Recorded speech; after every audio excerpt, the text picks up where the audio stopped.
we Right. understand each other.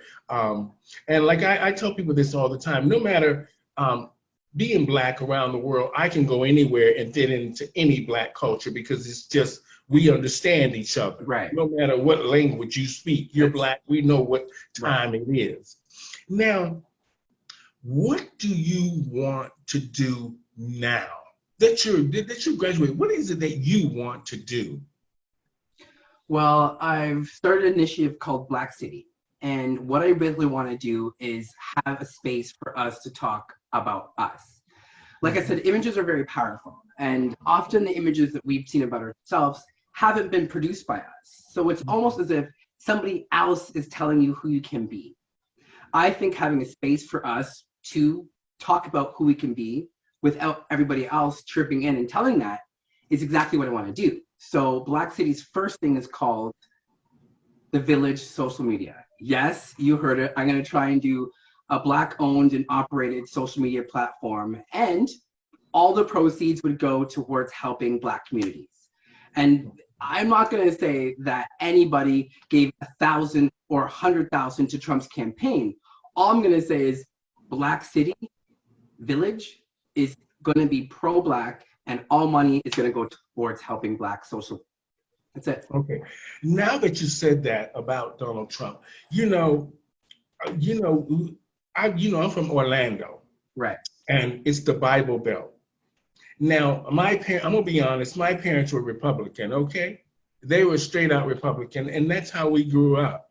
Not necessarily that I voted in that way as I got older and had to make my own choices, but now that we're in Canada, a place that is supposed to be so diverse and so welcoming, we are seeing so many of the refugees in the system, not just for trying to get a place to call home, but yet they're trying to access programs that are in a marginalized um, system already. Now, how do you tell Black people who come from a country that might, their country where they feel like they're at home, but yet they come here and want to feel at home because they're coming from something that doesn't offer them programs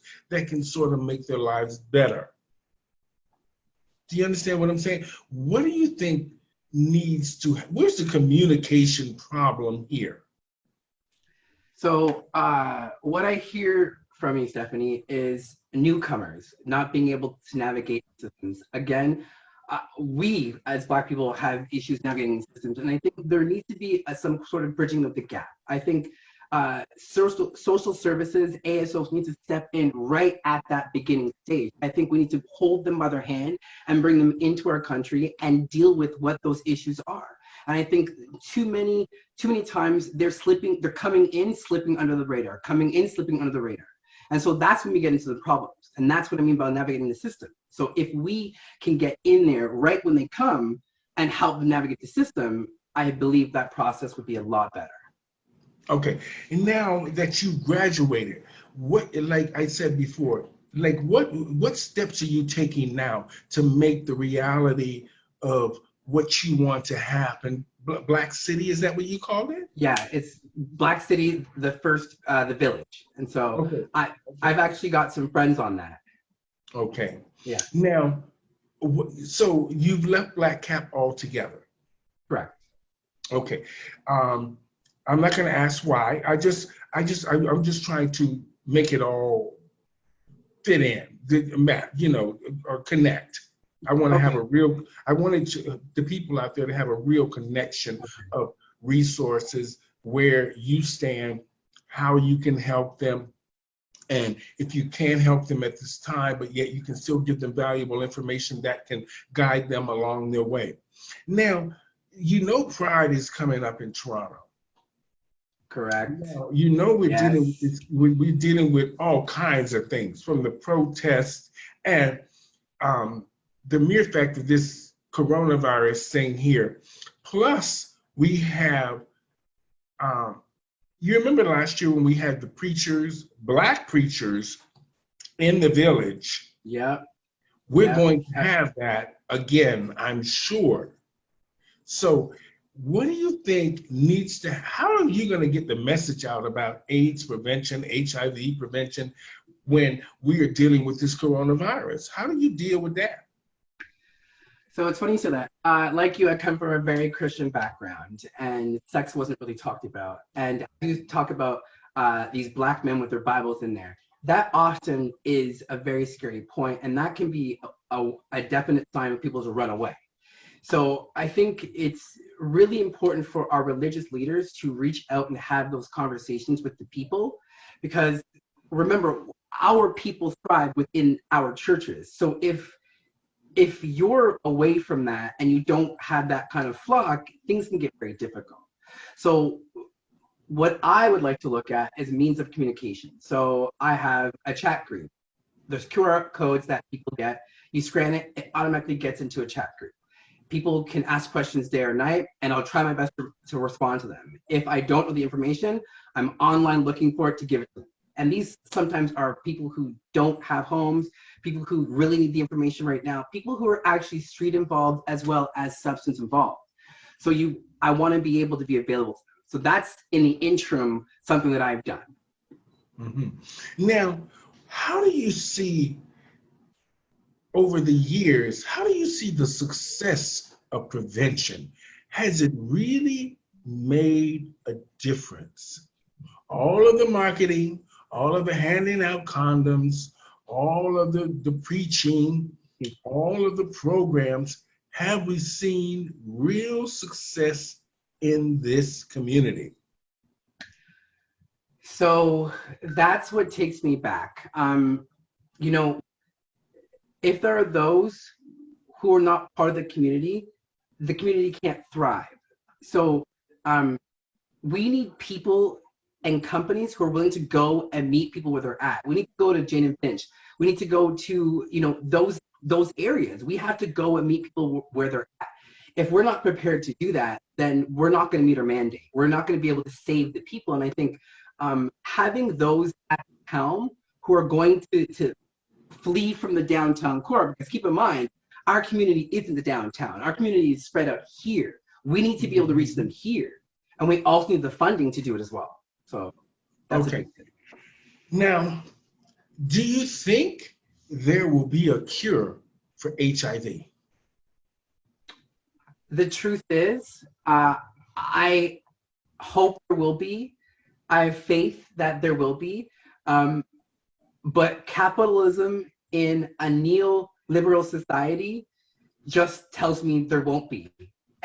If there is, they won't make it available. Okay.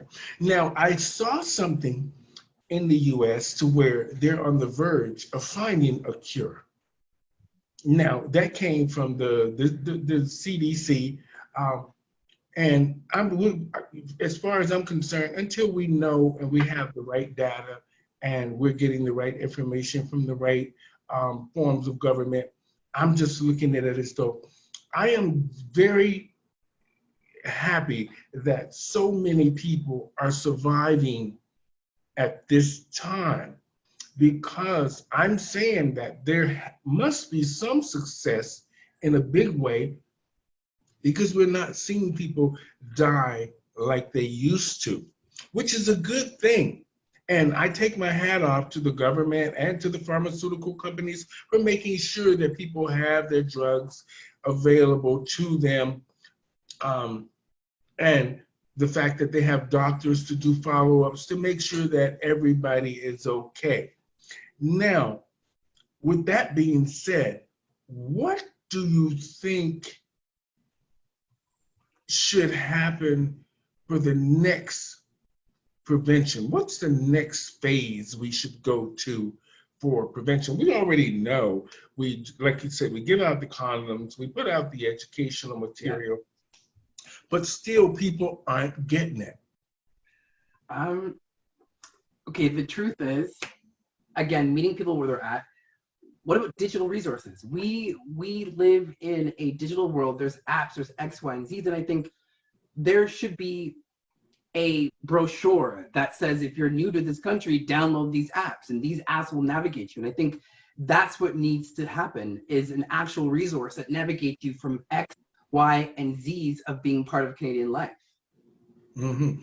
Now, as we, most, like you said, most of the Black Caribbean and Black people live around the city and not in the downtown core, but yet the energy and the money focuses in the downtown core. So wouldn't you think that the Black population or the Black programs, there should be something focused downtown? Meaning, I had an issue with Black Lives Matter having protests and having this cause and that cause, but yet City TV went to the offices and they had no offices. They had no pamphlets, no programs, no nothing. The man's knocking on the door and nobody is answering phone calls at their supposedly business. Now, this is what I'm saying, is if all the money and the energy is downtown, your programs should be focused more downtown. I understand reaching out and going into these different communities. And I understand from people being homeless to needing services with HIV, to people just needing services in general for whatever the cause is for them at the moment. But the government has put these programs in place downtown because they know that that's where the general population of the LGBT community focuses. That's where they come to, that's where they congregate, that's where they socialize, that's where they work, that's where they party, that's where a lot of them live. Now, what do you think needs to change? I mean, like, let's just say they have Black Cap, they have the PWA Foundation, they used to have ACT, which was a library or something. I don't know what I think they focus more on the education part. But now, what do you think needs to happen to get people to go out in Jane and Finch, Black Creek, Scarborough, Bluffs area? Like, how do you think, what do you think we need to do? We need to make allies. We need to go as organizations to other organizations, community centers in these spaces, and we need to talk face to face with executive directors of their places, where we can actually implement services, where we can actually get our programs into these places, where our outreach workers can go for a weekly, bi-weekly visit and have these discussions. Now, now that you said that, I did a little homework. I went over to Regent Park, where they have an LGBT programs there for the older lesbian and gay two-spirited community, and they have a youth program. But when I sat around just so I could watch and see how many people actually showed up at these programs. The programs are there, but 2 or 3 people access them. Yes. For me, it's about reaching people where they're at. And again, so what we're feeling is there are people who are actually not identified. They slip through the cracks. There are people who don't want to identify. They're slipping through the cracks. But sometimes these people will come and access services downtown. So, there are people who don't want to be associated with gayness. There are people who live completely different lives. What needs to happen is we have to be able to meet them where they're at and direct them to services without them having to compromise quote unquote identity that they're in. Okay, now I'm going to say this here because I think it needs to be said. It's been on my mind since he said this to me. Now, I asked someone to do my show because I felt that somebody from the community that I think is trying to do something on his own and trying to make an impact on something I think is probably a better market in the U.S. than it is here. But I asked him to take a stand on something within our community. And you know what he said to me? This is a Black man. He said this to me: your audience is not my audience.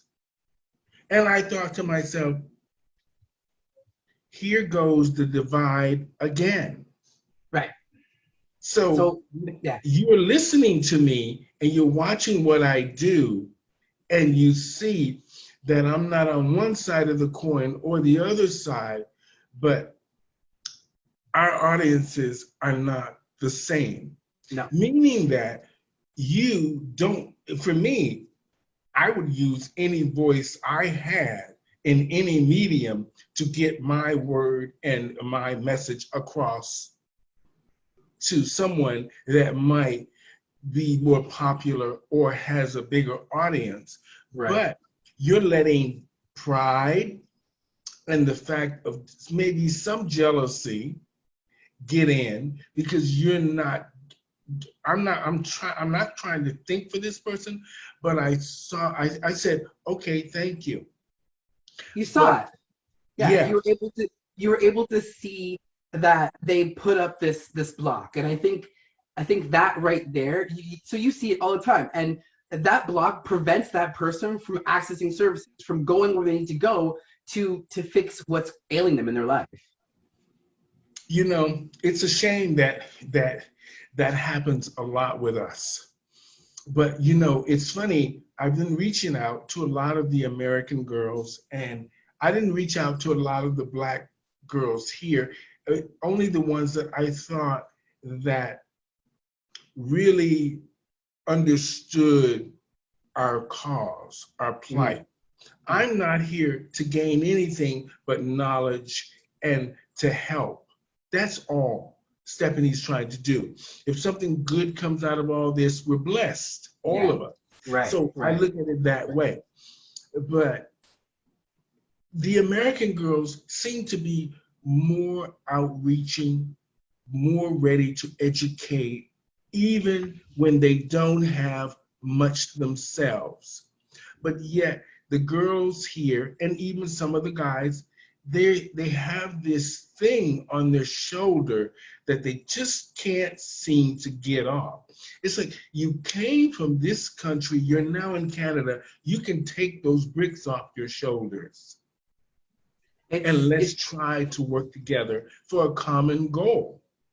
Now, for me, I am really glad that, you know, when this is Pride Week in Toronto, usually we will be carrying on and having a good time. But in the last few years, so many dark things that have happened with Pride, from the Black Lives Matter stopping the parade, to the Black preachers getting on Church Street preaching stuff that they didn't do before, and stuff that we didn't let happen before, stuff that we didn't let, because Pride is really about celebration, not about you trying to voice a cause. This is one day or a week of celebration that should be enjoyed by all. We're not here to try to, you know, we're not here for you to be trying to stop the celebration of what people work so hard for. And in general, I think Pride is for us all. And the mere fact of, yes, we give out pamphlets for this and this because we want our community to be educated and informed. But I am glad there's people like you that are educated, that can help us maybe see some light at the end of this tunnel. I see that you created some group called Socialite 411. Yes, so while I was at Black Cap, I created this thing called Socialite 411, and one of my mentors, Anthony Backus, was very instrumental in helping this with me. But it was a space for trans questioning Black youth, because there wasn't one that we can go to and get information and just hang out. So I had the pleasure of creating it, and it is still running, actually. I think it was before, you know, the Rona, but it literally was running every Thursday at Black Cap's head office. So Okay, so what are you going to do now that it's Pride Week in Toronto? What are your plans? Like, they just asked me to do a virtual show again, and I really don't even understand what a virtual show is. I'm going to do it. I'm going to try to do it anyway because, yeah. I just have to do my part. But what are you going to be doing? So I during this whole coronavirus thing, what I was seeing was a lot of our at-risk youth not being able to access the spaces that they normally access, like Maggie's. And so what I did was create these QR codes with a card on the back, and it said something. It said like HIV information or condom negotiation, and it would allow the youth who had cell phones to scan it. Then it would be a big, huge chat where the youth can ask questions and basically learn from each other and debunk any misinformation. So Okay, that's what I want to do with Pride. Okay, what is this place called Maggie's? What's that? So Maggie's is a place for street workers to go and get information, health, even medical advice, which is great. And it's a very underutilized service. Okay, what is your advice to Black men? Black men from the Caribbean or from wherever they're from, and they feel like they have some shame and they feel like they don't want to access these programs because they're nervous or they're embarrassed. What do you think they should be doing to access these services? What's your advice to them? It's hard, but keep in mind we're family. We're all tribe, and I think once you walk into a space and you understand that you're now in a place of love and happiness, you're just gonna have all your worries disappear, and you'll be able to get the services. I think just walking in will be enough, and I really believe there are so many of us who are fighting getting tested, who are fighting taking PrEP. And PrEP is pre-exposure prophylactics for those of us who don't know. But there are ways. So I say just go into your nearest ASO or Google it. That's what I would say. Okay. Now, it was great talking to you. I want you to have a great Pride. Do something, though. Do something. I will. I'll send you pictures. I will send you pictures of all the parties. Okay. Now, we're going to wrap it up here shortly. I just want to say that, it's a great thing that you're doing. It's a great thing that you're trying to start something that's Black owned and operated and trying to get the message and letting that other Black people know that there's other Black people out there that will help them without shaming them and without embarrassing them, and just is truly willing to help without any alternative motives. And to my Black brothers and sisters out there, please reach out to George Grant. He is here to help you or guide you along the way for information that can help you. And we're just grateful that so many people are, reaching out and getting the services they need for HIV prevention.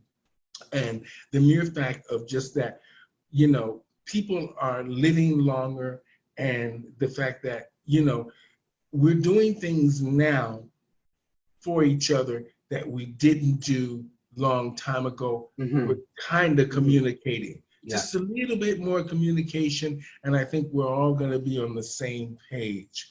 Yes, so definitely. I just want to say thank you, George, so much for doing what you do. Have a great and safe Pride. And, I take my hat off to you. I say that to everybody, but I love people that work for community and work for human life. And just the mere fact of just trying to do the right thing every day to help us all. And Thank you. Until next time, my friend, happy Pride. Thank you again, Stephanie. It was lovely. Thank you. And I will chat with you again. So, ladies and gentlemen, on the show today, I have Mr. George Grant. He is a sociologist student major at York University, and he came on today to give us his insight on HIV prevention and just the whole fact of just trying to make a difference and reach out to people that might not feel like they don't have anybody to reach out to. So we're just saying thank you to him today for this lovely conversation. And until next time, people, happy Pride. It's Happy Pride. Pride. Happy Pride. And stay safe, get tested, and don't forget post-exposure prophylactics before sex. There you go. And remember, there's lots of condoms around. It's easy. It's easy. So stay safe, everybody. Thank you. And make sure you wear your mask. If you're going to be out and about doing Pride this weekend, make sure you wear your mask and, have fun, but stay safe. Wrap it and cover it up. Wrap it and cover it up. Wrap it and cover it up, y'all. All right. Until next time. Bye-bye, people. Thank you, George. Thank you.